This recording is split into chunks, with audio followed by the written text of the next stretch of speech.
This is for the woman who is still on the path of becoming. Let's be honest, your 40s will confront you with the life you've built, the choices you've made, and the ones you wish you had made sooner. My name is TD, and this is In Her 40s, Unleashing the Dynamite Experience on Base 101.1 FM, the radio show where we stop pretending and start telling ourselves the truth. Truth about love, marriage, divorce, and desire, about money and missed chances, bodies changing, confidence rising, and learning to say no without guilt. These are real conversations for real women who are done shrinking and ready for clarity. In Her 40s, with me, TD, Thursdays at 5:30 p.m.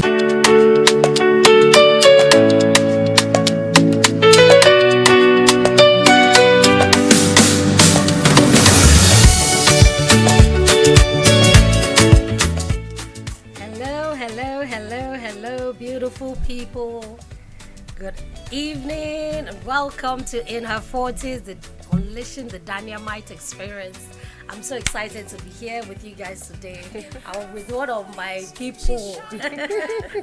We are here. Yeah, so you know that today some tatafo is going to be happening over here. And we're going to be shaking some tables. So let me quickly introduce you to my guest. This is somebody very special to my heart. From the first minute we met, we just clicked. You know the way they say your spirit animals just gel. Yeah. So I'm introducing today Stephanie Hawtfyre. Let them know. Ohamara. So we know her, we all call her Hawtfyre. In fact, one of my former colleagues say Hawtfyre. Well done.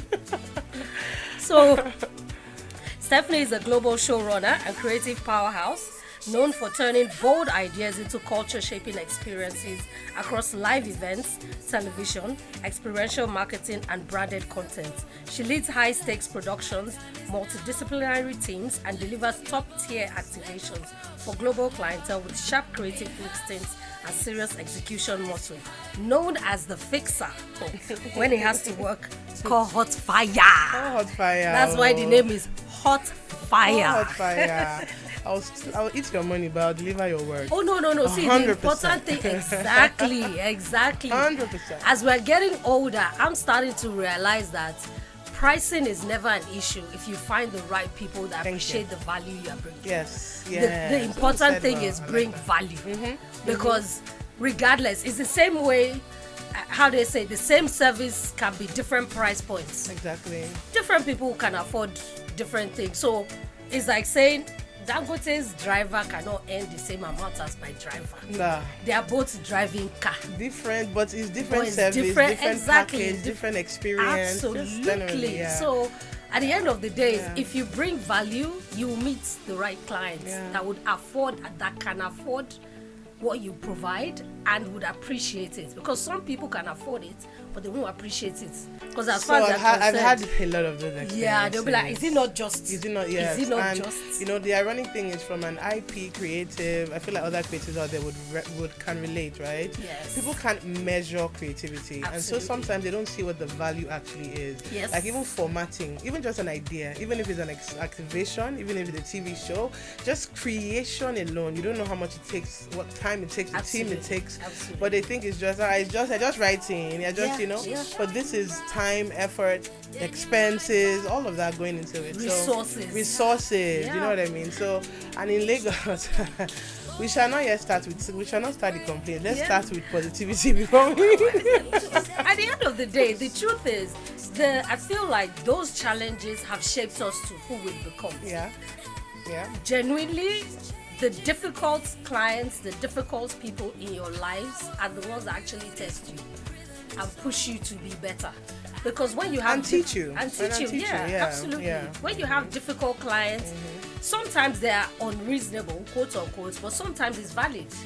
They From might their just have a perspective. particular way of doing things, and sometimes that requires you to think differently or approach situations from a different perspective. So it stretches you. So I like it. While the experience is going on, you might not like it, but in hindsight, you look back at your life. You learn. I mean, I've had a lot of experiences where at the time, like you said, right, sometimes when it's under pressure, especially with the kind of work I do, there's a lot of pressure. It's always deadlines or deliverables or on the spot, so there's a lot of pressure constantly, right? And so sometimes you can't see, both parties can't really see from the other party's side. As a producer, I'm literally trying to control everybody, make sure every single part is different, right? But maybe my crew member doesn't realize that they've not paid the full balance for the microphone. So continue. I've had a production whereby my audio team just put off the audio, bam, in the middle of my production. In the middle, smack, live show, because they hadn't received their balance. But that balance is not from me now. It's from the brand that has not paid. Yeah. How do I manage? In fact, at that time, literally, why they did it was because a particular nameless A-list celebrity was about to climb on stage. So actually, that celebrity climbed on stage, and right when he climbed and he was about to perform, they switched off the audio. Because they knew that would cost the most. Exactly. What do you do with that? How do you manage that? Even the client that knows that they haven't played the full, of course, they don't want, so there are little things that happen and you just never really know, like how you have to manage it, you have to learn. But in hindsight, you learn what you could have avoided from the onset, right? Maybe there are other things I could have done ahead of time. Maybe there are other things I could have done on the spot. Maybe there, you know what I mean? And you learn, so sometimes it gives you now this experience that you really wouldn't have learned in theory. You know what I mean? True. And so on the spot, you learn how to manage this certain kinds of clients. You learn stakeholder management, even you learn team management, cross-cultural teams, cross-sectional. You know what it is to be dealing with, you now, commercial, you're going to call me, skills, going to call me, and marketing, all these different dynamics. So, but you learn, and over time, you just kind of realize that, okay, here it is. This is what I'm learning. This is what I've become, and you're evolving. And suddenly you're on this. You're this fixer. That's how you became the fixer. Exactly. Because problem after problem, I started learning. Experience. Yes, the quickest way to solve these problems. You can't be a fixer in theory. Yes. It's practical. That's what makes you confident to know that regardless of what comes at me, I will find a way around it, because you've experienced different dynamics to the point where you're not phased. It's not because you can control every situation. It's just more that you're no longer phased. You know that things would happen that are out of your control. It's more about how do we deal with it. In fact, I think one thing I've acquired more recently as opposed to before is calmness within pressure. Yes. Do you understand? I think that as an upcoming, I put on my CV. On your CV now, yes. Upcoming, I wasn't. Something will happen and the whole production, and it's on me, and I'm panicking, But now, in fact, it's when there's pressure that I know. I take it all the way, like 10,000 notches down, and I can streamline just what I need. So it has become that lifeline to just, it's like almost like a zoning in process. Zoning. What's the real issue? Distill it to the most basic problem and try and understand it. And then fix it and move on. Yeah. As my coach will say, is what's the smallest thing you can do right now that will make the biggest impact? Nice. So if you see every problem from that perspective, it starts not to overwhelm you as much.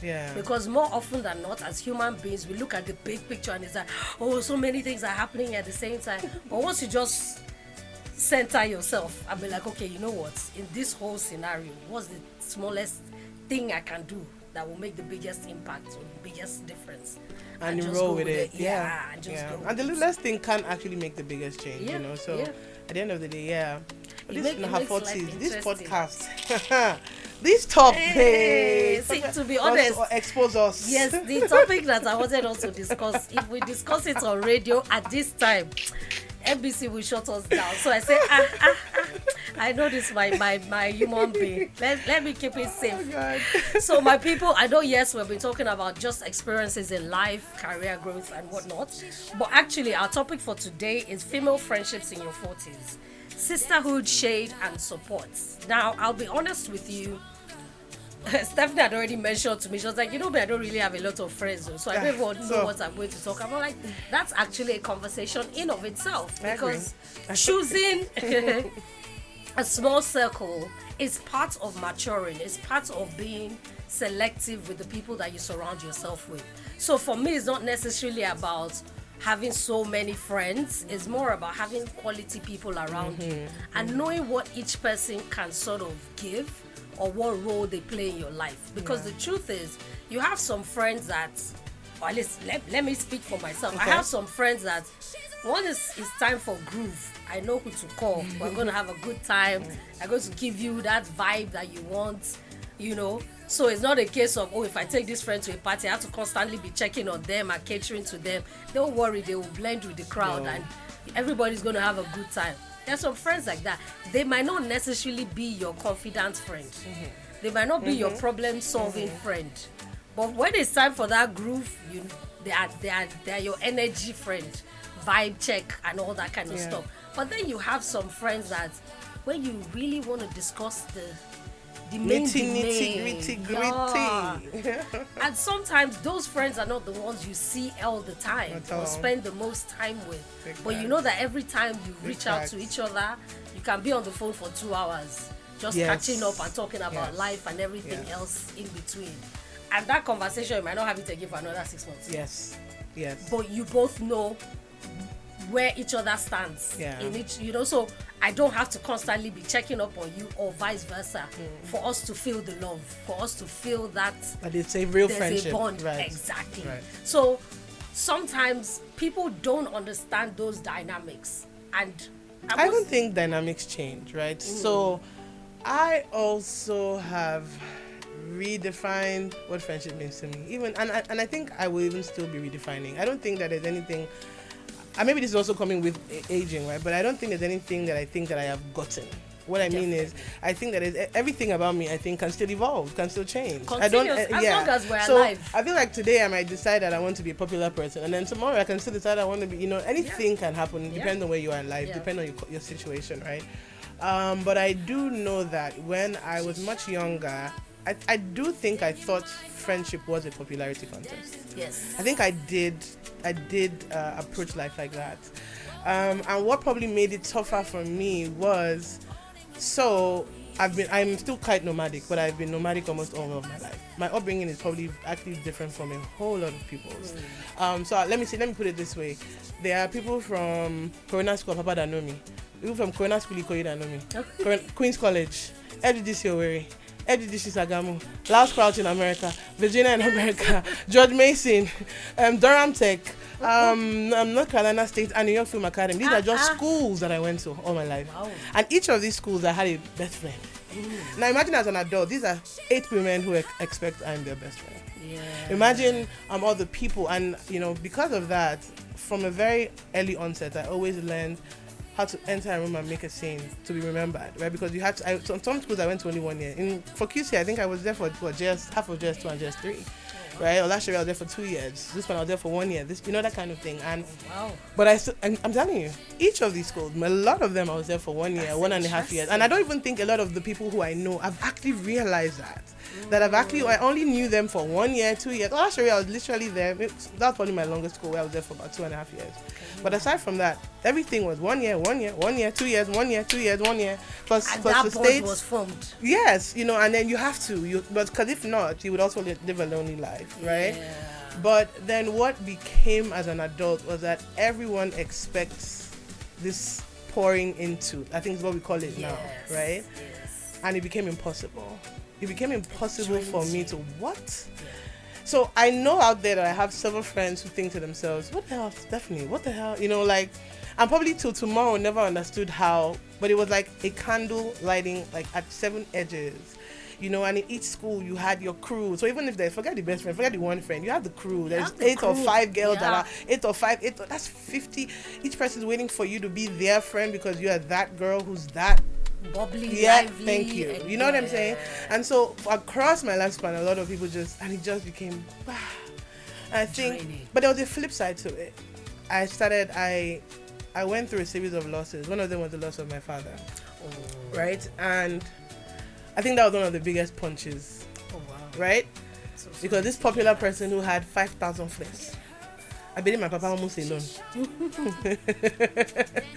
Almost alone, literally. Yeah. You know what I mean? And in fact, that experience probably really changed my life, which was just a couple of years ago. Completely changed the way I looked at life, looked at friendship, looked at what was important, what was not, Like you can't be on calling people, just doing everything everywhere or just all over the place.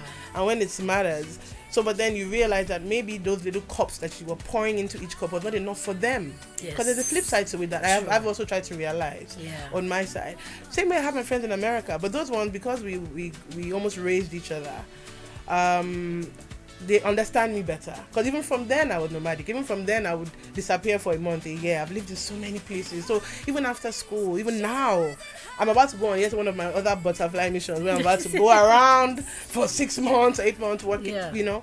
So and as pay paramount, you know, we know see there everything. So looking at I should not look for trouble, so I'll not look for trouble. But you know, even in those kind of things, you know, you realize, okay, so in pouring in all these places, those people might not have even appreciated that little pouring.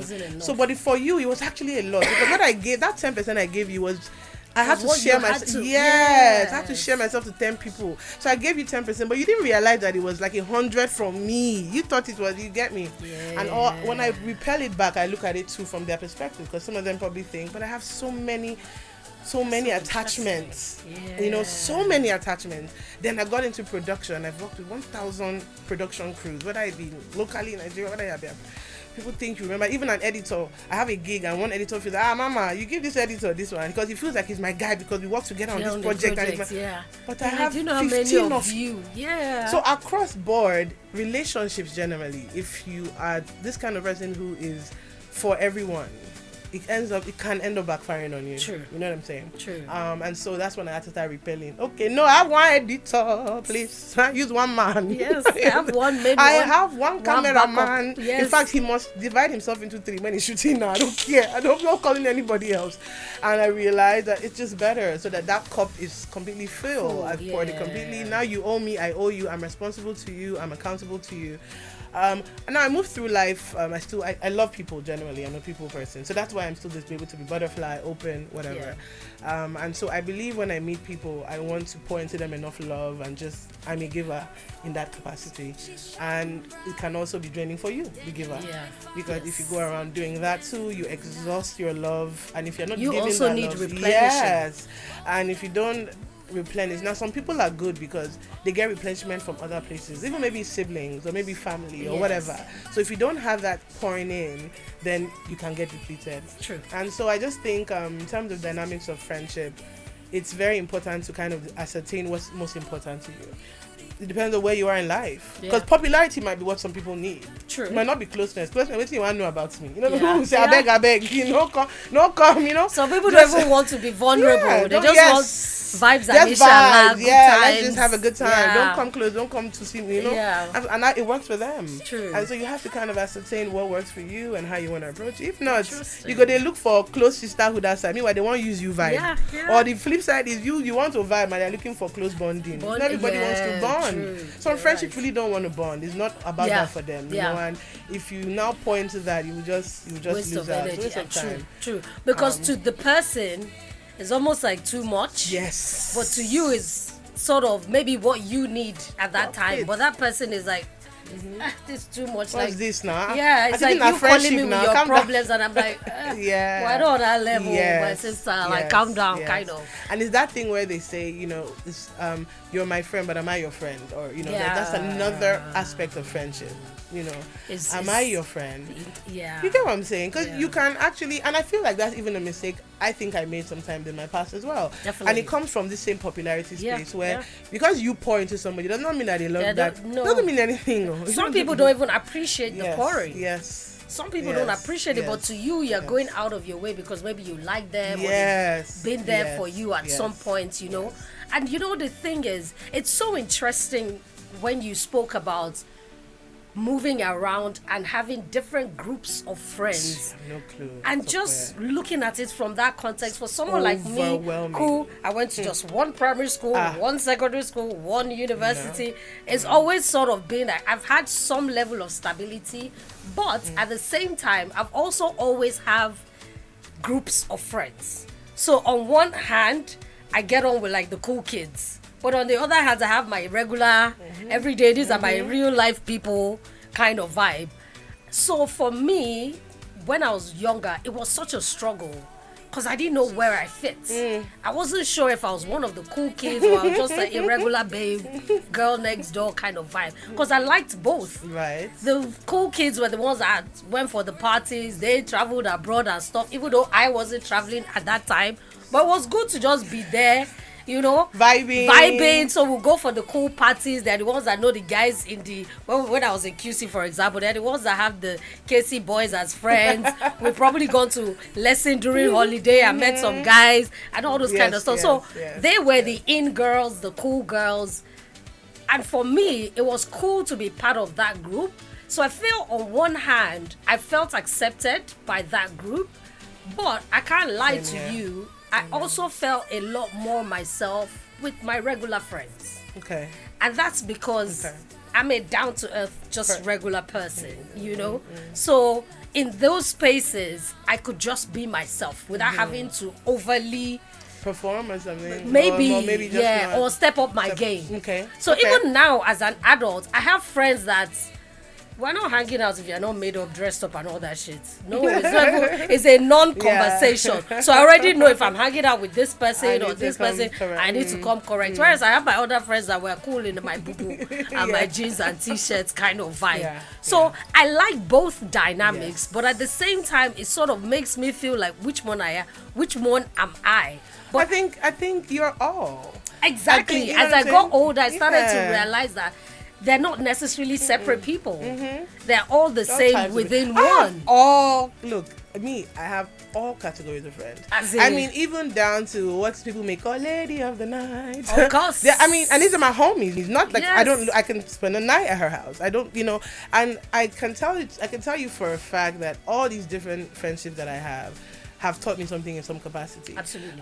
Even in terms of in fact, what I'm seeking out now is intergenerational friendships. Yes. That's actually what I'm seeking now. That's even what I'm more intentional about now than, in fact, my peers, right? Because they bring value. And I don't even only mean older. I also mean younger. Now, I've met a few younger people. Now, this Gen Z, they craze. I'll just put it there. They craze. They craze, but I love their audacity. And I love that. It's with everything within reason. I agree. Yeah, everything. Absolutely, I agree. But there is some. I like the idea that they go for what they want. Yes. If they feel a certain kind of way, they're driven by it, and they can. They stand 10 toes on primarily what they believe. But the flip side to what I see is not a lot of grounding. And that's wrong. I don't know if that's what the word is, but that's the best word I can. You're right. Grounding. That's not a lot of grounding. So even when like there's this one that I care for her, actually we're not friends anymore, but that's why we're not friends, because you're careless. In fact, I know how many times I said that to her. You're quite careless with our friendship. Do you understand? And I don't think she ever really got what, and it was a series of things that happened, and she's younger, so I can ignore. The older you get, patience. I was saying the other day, someone was laughing at me. I was like, so I went somewhere and they were like, oh, she's so nice, she's so calm. And I'm like, hey, Steffi, they've called you calm in this your life. Maturity. Thank you. It's happening to me, you know. But I if I care for you, I'm careful with how I handle you. Yes. Right? If it's and sometimes again it's even to my detriment. In fact, that's a thing I'm probably not going to do now. Kind of moving forward, if I'm going to change it, drop it. Let me not be so considerate of your feelings if you're not considerate of mine. So as it happened, let me change it for you as it happened. But I believe that if you offend me, my first belief is that you didn't intend to. Absolutely. So my first reaction is not to go for you. My first reaction is definitely chill. She didn't mean it. I don't even need to talk to you about it. I will work on myself. Yeah. However, the second time and the third time it happens, I think one of my own learning curves is by the time it's the third time, I'm over. I'm now pissed. I'm over, and our friendship is done. I don't miss you again. Done. Bye. See you later. And it's unfortunate. It's a very because that cut off thing. It's the problem I have. The person didn't realize. I agree. You didn't like that. That is what I'm saying. So that part I accept that I sometimes have let things. In the spirit of I love you, this is why life is sometimes crazy, right? In the spirit of I love you, so let me give you grace. I've not over graced you to the point where now I'm like, you know what? Fuck you. I'm done. I'm not. Yeah, excuse me. My mouth is okay. a sailor's mouth. Okay. But excuse your French. Oui. Oui. But I'm like, oh no, okay, done. That kind of thing. But up until the 34th hour, I loved you completely. You know what I'm saying? But after that point, so these kind of friendships, these intergenerational friendships, they teach you, they expose you. They do. You know, they are, and I find them very like. I have a friend who's like, she's almost 25, but she's been married, they're divorced. In fact, 2 of her kids are late. That's how much older than me she is, and she's wilding out. In fact, recently she got her like a little 30-something-year-old man. Ooh. Calling me, talking about, look at you, my man younger than you. And she's having the time of her life, you know. And you see what that does to her, how she changes, how she evolves, what, you know. So different people bring out different things in you. Different phases. But sometimes people might not understand why you want to be their friend too. Yeah. You know, they might not know that, no, I just want to experience you. And I get to experience you. I get to experience your type of joy. Yes, your type of happiness. Well. What this to you, what that to you. And then I can grow to understand you, understanding. But I think where I land with friendship now is that it's more important to understand than to communicate. Yes. Absolutely. Yeah. I totally agree with you. I think in this whole growing older and maturing, what people, and I think this is personally for me, that word loyalty, I feel that people have abused it a lot. Completely. Because people assume that because you are my person, I can't criticize you. Yeah. Or I can't say you've done something bad. I don't get that. You know, there's something trending online now about someone who did a review for perfume. I don't think I've seen it. Okay. So, and then he kept saying, oh, and I love this person, but this is not, they can improve this, they can improve this. Personally, I felt that the review was decent. It wasn't too, so of course, the whole point of a review is there's the positive and negative. Yes. He wasn't derogatory with it, but the other person felt attacked and took it personally. You can't say you love me and then you're talking bad about my brand or my product and this and that. And I see a lot of that online and even in real life with friendships. So as my friend, let's say you fucked up, do you expect me to cuddle you and say, like, I genuinely believe that if we're friends on that level, so there are some friends that I know that they don't want to hear the truth. I'm not even going to waste my energy trying to know. So is it, right on.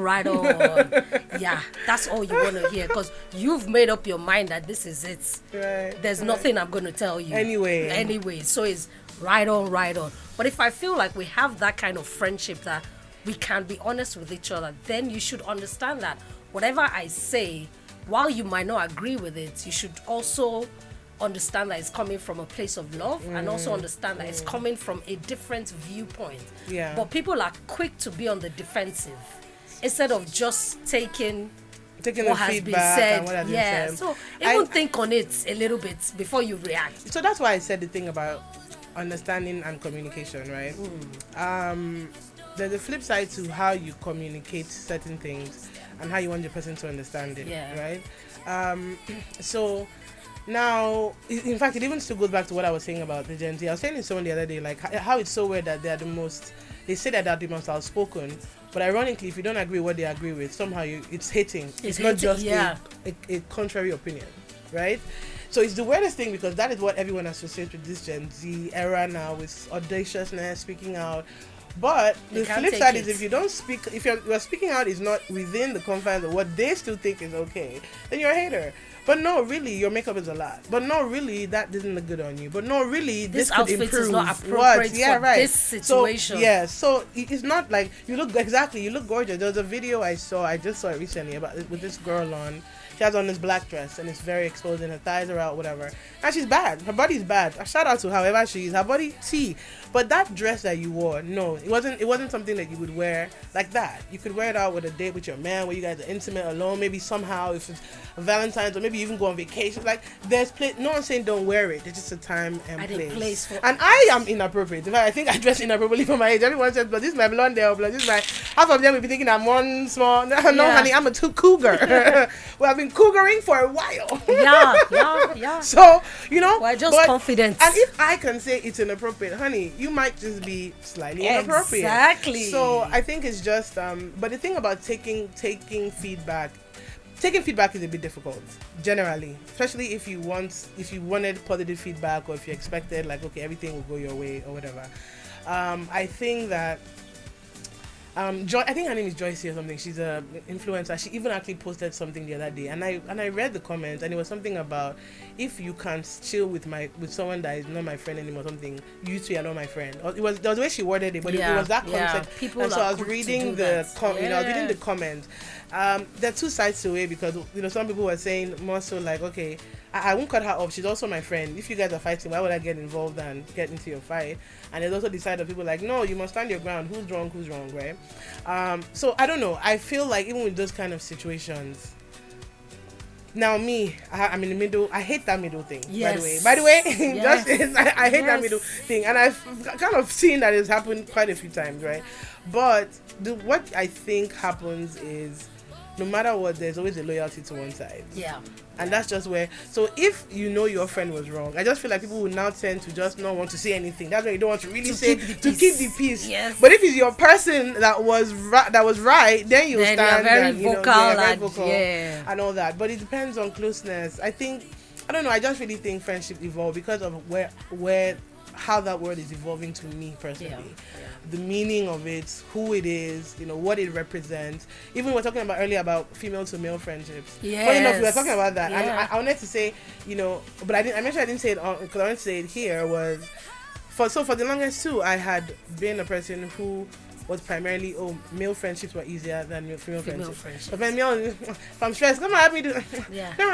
But then I realized one day that even if as the 25 male friends that I had, if I mistakenly bend down, they will gauge you with not gauge, they will mistakenly, and they could. Yeah. So we now have to really question, like, just women, I started asking myself, are we the ones that are delusional?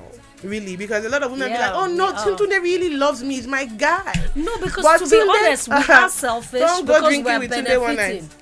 Yes. We're benefiting. Yes. So we friend zone these guys. Yes. This guy did not approach you to be your friend. Ever. So except in situations maybe we met and your brother's little sister, or something, or maybe you're dating my friend or something. Yes. Then in those situations it might always be they've put you in that this person is my guy.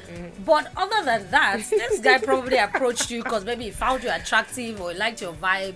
But then you friend zoned him and it's like, okay, that's cool. I like her, so I can chill with her. One day. But the day you mistakenly say, guy, I think I like you like viral. that, or I'm Don't just catching some kind of vibes or feelings, that's where you will know. I saw one video a couple of days ago.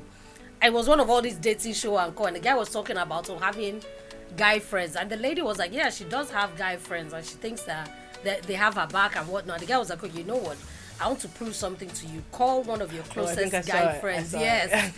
And tell him you want to go on a date. And the guy was like, yes. And he was like, you see, my point has been proven that we're all just waiting for. So it's tough because, like you said, for someone who's always had guy friends, you're now looking at them from a different point of view, from a different perspective. Does that mean I will stop having guy friends? Maybe not.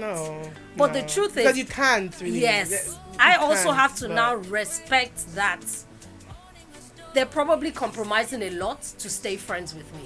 Hashtag don't pick biro. That's what I was saying. Don't bend down to pick biro. Because I don't know. The older you get, you see people, and even older, I was even going to go to sexual, right? Because even the older you get, I was going to say, like, you explore things, you try things. Now, even the older you get to, same thing. Yeah, of course. So if I know that, okay, my hormones are changing and this is how I feel, I know that men too have these urges or whatever. So even if he's not necessarily like gunning for you, he can really care for you. He can really, but if you want to maintain, I think, a real platonic friendship with them, sometimes you also have to be cautious of what you do. Absolutely. Where you hang, you know what I'm saying? But the moment y'all start taking shots, or y'all go out, or y'all, just get in certain situations, even if he doesn't act on it, it's this thing called inception, right? And it starts building over time. And then you're putting him in more uncomfortable situations. So it's like you said, you go out, maybe you go out drinking, and then you guys you sleep over in his house or something, and that happens frequently. One day, that's drinking and sleeping over might just change the whole vibe. And it's interesting because when these conversations of can you have a male best friend or female best friend of the opposite sex, and then your partner is uncomfortable with it, but you're still trying to justify that. No, there's nothing like that between us. We're just friends. So I don't think that person is being unreasonable. It's just more that if that's your best friend is not our friend, then it becomes awkward. That's the thing. And I think so I'm not married, so I think that there's some weirdness, and I'm doing an event, by the way, shout out for singles. Y'all need to come through if you're doing. In any case, February 13th, pull up our Halo Lagos. But at the end of the day, right, that's why I would start talking about these singles and marriage and at a certain age, because as my views on even stuff like that it's changing. So you start asking, again, I just, like, I started with this. I think everything can evolve. So I'm not someone who says everything must be like this, but I think that life evolves. Now, if you are now saying to yourself, okay, you're a married woman, and you have a best friend who is a male, who is a guy. He has known you for years. He knows some of your secrets that your husband doesn't know, because he's been with you through a number of things. He's had your crying shoulder. He knows certain essence. Even he knows certain things about. If you guys are really like that, he even knows certain things about your husband that you probably shouldn't. True. Right? True. I think it is delusional to assume that your husband will not be uncomfortable with that dynamic. Definitely. I think it's delusional. Yeah. But then at the same side, I cannot tell her to lose her friend that she's her friend. So I don't know what it is. You know what I'm saying? I don't know how you're doing. It's a tough balance. You know what I'm saying? But I think it's also saying, that's why I said your friend has to be our friend. But even our friend, you cannot tell. No, bestie guy cannot know that. It's still my his friend. His loyalty first. will still be Absolutely. to her. So the husband will also, it's just all such a weird space. Or my husband, me now. I don't know about marriage. Shout out to you that are married. I don't know how you are doing it, but I give you shout out. Yeah. But let's say I'm married. Let me say, like my friend would say, when she say I'm married. So I'm married, and my man got a girl best friend. I can't process that, bro. It'll be tough. I don't understand that. You want to go and talk to her about what? Yeah, you cannot talk to me. What intelligence does she want to give you? What angle does she specifically have? Except it's me you want to talk about. Even if it's me, bro, talk to me. Don't talk to her. So I don't know, and I see tough. Like, how? It is tough. You call you, okay, maybe I'll walk into the house and you're on the couch and it's your best friend. Why? What's happening? What's so funny? How is this joke so that your whole baritone is entering the laughter? I don't really. But these are things married people problems. Yeah, it is. Because or relationship problems. Yeah, absolutely. People keep forgetting that sometimes it's easy to. How do I say it? It's easy to say someone is overreacting when you're not the one wearing the shoes. Yes, receiving on the because receiving for end. you it's like, but this is my friend. You've known this person since when we're dating. It's like my brother. No, it's not. etc. But at the same time, your partner is uncomfortable. So you don't want to process the fact that my partner is uncomfortable. I might need to make some adjustments. So they might not necessarily be saying, "Oh, end the friendship." In fairness, what is the adjustment? Because once that friendship exists, some levels of familiarity that you might have to. But is that familiarity that makes us besties? I get it. The ability for us to go into the corner and quickly gossip, I see that is what makes. So what are you now deleting? So I don't know. I don't know. For me, that thing is all or nothing. Yeah, it's either you're cutting him off or you're not cutting him off. How do you cut somebody off? So if tomorrow now that marriage doesn't now work. You have lost the friendship. It's a balance. I think which is why I think sometimes people avoid having difficult conversations until it's now got into the crux. Because from dating, you already know this person. And while you guys were dating, they were probably your ally. Because they were, that this is their besto, so I need to get this person in my corner. Exactly. Then all of a sudden you have gotten the now you don't want guy. Now you don't want them again. It becomes tough because if I was the best friend, you are right. I think the best thing is for everyone to become. I just thought to myself, just be friends. If she becomes my friend. It becomes the truth is the dynamics of the friendship will change. So I'll tell you a story, and I thought about it a few months ago. I remember when I was younger, like in my early 20s, I had two friends who were 5 and 6 and 7, always together, hanging out, chilling and everything. They got married. Okay, it was a guy and a girl. Okay. Started, family and stuff. So naturally, they also started having friends similar, married with kids, because obviously your kids start going to school, so you PTA, friends, children's friends, parents, and other of our friends were also getting married. So I'm still friendship not married. after marriage. That's a So very good topic. I was the one that actually just backslid and removed myself from that scenario. We never had that conversation, but I was the one that left because I just felt awkward. Like every time I'm around them, they never made me feel uncomfortable. Our friendship never changed, but because their group of friends or our group of friends sort of changed, evolved, I just felt like I was the odd one. So I'm still a single young babe dressing sexily, feeling cool. So imagine us having a normal hangouts that would typically have with the guys and everybody's cool. But all of a sudden, because they're all now married, some people are feeling like, Tokwe is wearing mini skirts, she's wearing a tight dress, she's this, she's that. They might not say it, but you can feel the vibe. That's crazy. And I'll be honest, I never got this from my two friends. But like I said, the larger group. So you start feeling uncomfortable. I'm like, look, I don't want to feel anyhow when I'm hanging out with my friends. 100%. Let me just hang out. Let me stay with the single one. So I started cultivating more of my relationships with my single friends because I felt better. I felt safer in those spaces. I didn't feel like I had to conform or act a certain way because they're doing quote unquote association of wives or mommies. I didn't fall in that category. So if you guys are talking about maybe schools and all those curricular activities, I'm just saying nothing like Agama Lizard because everything you're saying, I'm just like I didn't understand same experience. School, like the conversations, just changed. And you can't essence, blame them because they're talking about what they're going through. Facts. That's the phase of life. So looking at it now that we're in our 40s, quite a number of them are empty nesters because their kids are now like teens in college. So if they're not yet in college, they're on their way almost there. They're at least old enough that they don't need constant so they can even leave the kids at home and we can go out clubbing again, hanging out again, do girls' nights and all those things. So it's almost like we've come full circle. In this full circle, they've gotten married, they've had kids. Me, I'm still single. Fly, Pringle. Yeah. So in case I'm saying it now, still single Pringle. But the blondie's called, Hawtfyre. Yeah. So in case if you have sense more, I keep plugging it. But just saying, it's amazing I don't even that... know if I want sense anymore at the end of the day. No, I want sense. The sense is very important. Yeah. So at the end of the day, we've come full circle because they're now able to now still go back to that enjoying life. So we've been able to sort of rebond, if you can put it that way. Okay.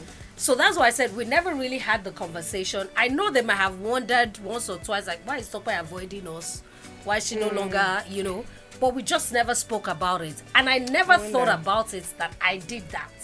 It was just something I did for myself. On my side, I did intentionally. I have a series of, in fact, I think a number of friends like that, who I slowly back away. I know, in fact, I'm sure that at some point in our past, they've even had that conversation after each one, especially when it became with kids. Very awkward with kids. I've been this person who has not been around married with kids people for a long time. I'm a production person. I'm on sets every time. I'm flying from New York to Janet. I'm going all over. So I've been with adults, that's just how it's been. Yeah. So, when I go and finally visit this one friend with a kid, like I just now maintaining like friendship. I'm automatically expect you to be auntie.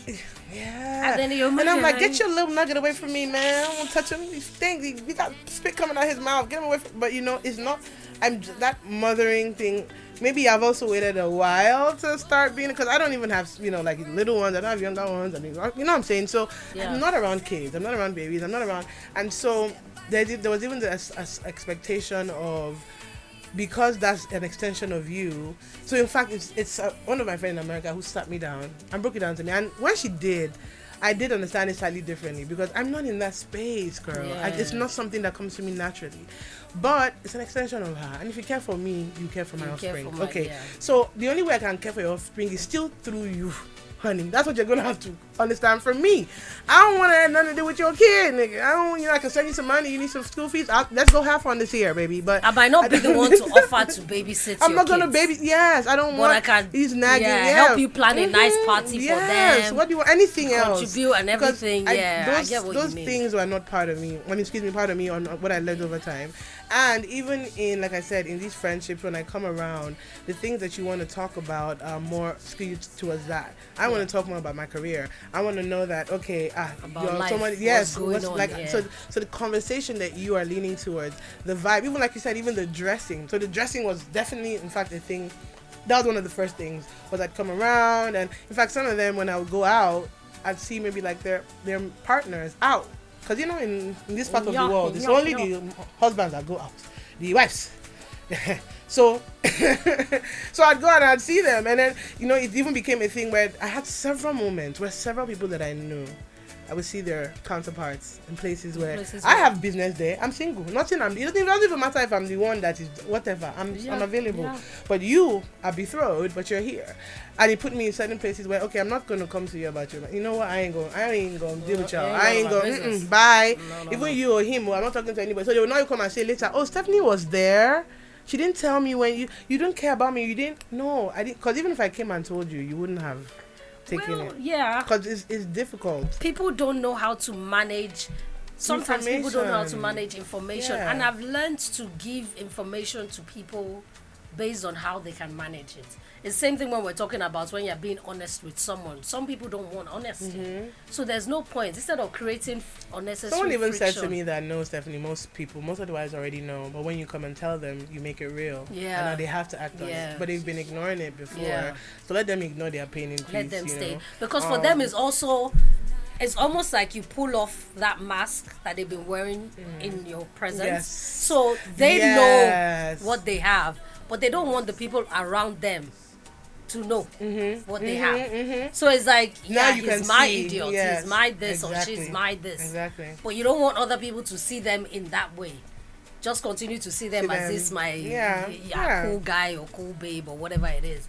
But you know, marriage is interesting. So I mean, I even talking about dating, I don't know how dating has been for you in your honest time. It's been interesting. Let me put it that way. It's been interesting. I was somewhere just yesterday. I was having a conversation with a friend of mine he's older than me. Yeah, and it's funny because we're having this banter where he was bragging about how like, all these young babes, you know what I'm saying? Like, you don't even deal with women my age, I beg. That's one if they bend and you just mess with poo, you know, that we don't even we like younger girls, you know. And it was so funny his reaction when I said, same here. Me, I don't want, I'm not really interested in any old, you know, like you are rickety, your bones are rickety. With your pot belly and I've been cougaring for quite a while. You know what I mean? And my own type of cougar, it's not even as if he's the young one that full man, you go think say that me they run things. No, that him see they run things, you know what I'm saying? Yeah, but I just feel there's a weird thing that happens in dating to me at this stage, whereby when I think automatically meet people, the assumption is that I'm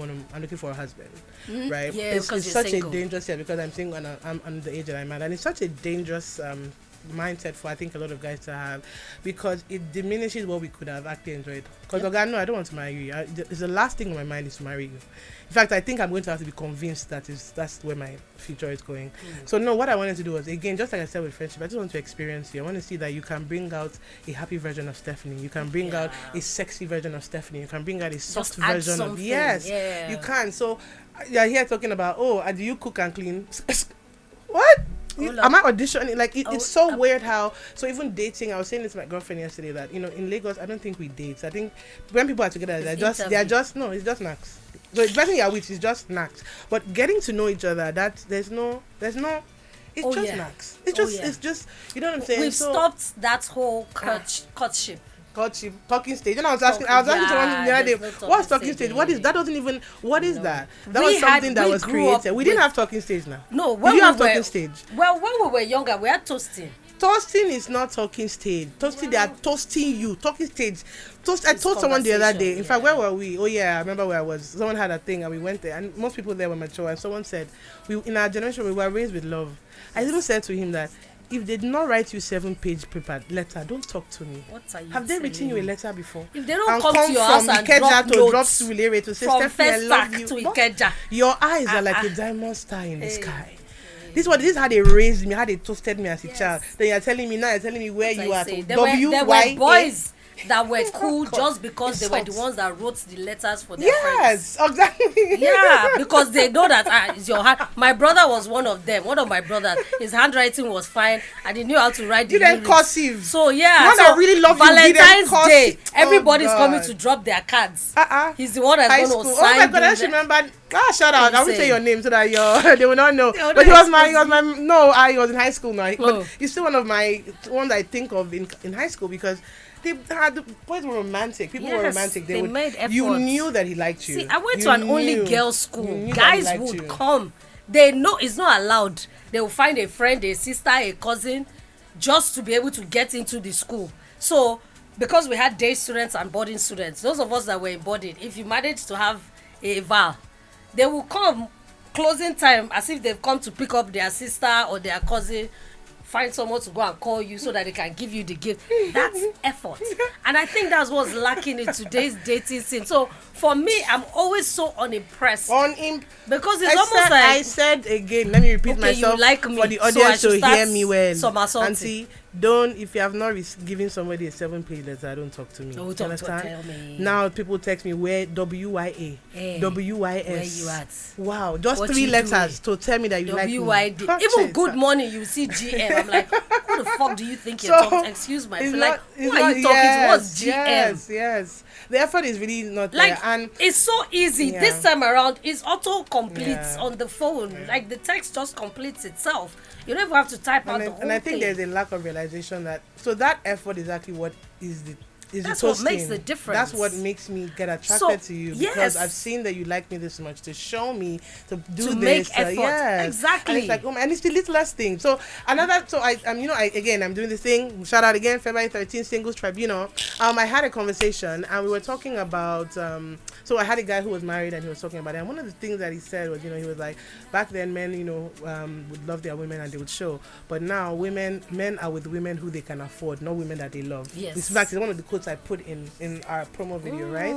Men, and it's such a weird thing, because the effort it can be so minor. I don't need you. In fact, I don't need you to do things for me to show on Instagram. I don't need you to. You know what I'm saying? It's the littlest overtures of things. It's the smallest, tiniest thing. There's the recall. It's something called recall, guys. Google it. Remembering recall I like a particular what I tell you. candy. Yes. And then you see it and you buy it for me. Just because I bought this for you. Yes, I remember the last time we were talking, you were saying, you couldn't find this. And I saw it somewhere. You got a meow meow now. Oh my heart just do But now you get me where you are. Everything dry, desert. Very dry. We're not trying to even find to out. go on a date, it's like you're not even making the effort to say, this is the plan. It's like, let's go and eat somewhere. They're like, okay, where? Like, you pick the place. I'm like, come on. Like, the least you could have done was just Google 1 or 2 nice restaurants around me. Yeah. I don't know how we got to dating, but it's still part of friendships. It's still part of friendship, because at the end of the day, you can't date someone who is not your friend. Yes. Or at least have some form of friendships relationship affect even dating. I think even now, especially in the dynamic that we are. I mean, if I'm dating someone too, and someone said it the other day, like if no one knows you or no one, whatever, that's a sign. People, because at a certain space in life, most people are similarly aware of a certain friend group, a certain your friends matter. Your friends really matter in what your life is going to be. Your support circle matters with who you're going to be, and at the end of the day, like, I just think generally, friendship is what you make it. If you put into it what you want, you can get out of it. But you have to kind of identify what it is that it means to you. Yeah. Fantastic. Shout out from Hawtfyre, Hawtfyre. Wow. Thank you so much for being here. It's been fantastic chatting. As you can see, even 1 hour is not enough. The dynamite, we're here for it. Sorry. Even 1 hour is not enough, but just saying. So I have a cold, so my voice might be sounding a bit croaky. I don't know if it's coming across It's sexy. called, it's called that, Rusky sexy. Let them know. So yes, thank you so much, Stephanie, for being here. Thank you, everyone, for listening. For being here, for listening. Welcome once again. There's so much more that we're going to be talking about in other episodes. I love you all. Have a fantastic day and weekend. Bye. Peace and love. Peace and love. She's breaking the chain.